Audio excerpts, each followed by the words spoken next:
บมือก็ขอให้ร่ำรวยเด้อผู้ใดสั้นๆก็ขอให้ยาวๆน้องผู้ใดยาวๆก็ขอให้เต้นๆโตๆกันไป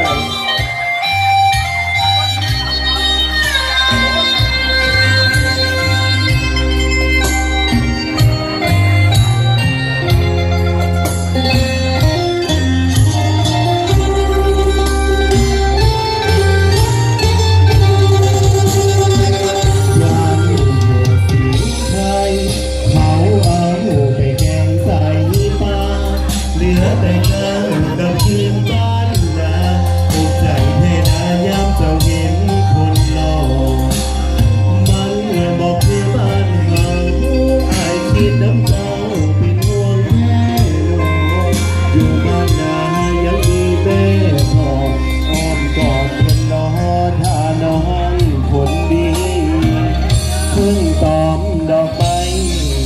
ยามแดงก็ยังหวนกันบาดว่าน้องไปแล้วไปลำสัญญาณตอบหักกับพอหินดีฝากลมพัดไปช่วยไปดลใจให้น้องคนดีฝากพาหัวปากถึงปีนี้ให้น้องกลับมาดี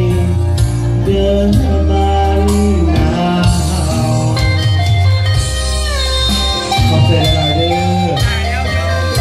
แล้วก็มีผลงานเพลงเขาฝากกันอีกหนึ่งผลงานเพลงเนาะเป็นเพลงเต้นเนาะเพื่อเราเต้นได้ออกมาเต้นหน้าเลย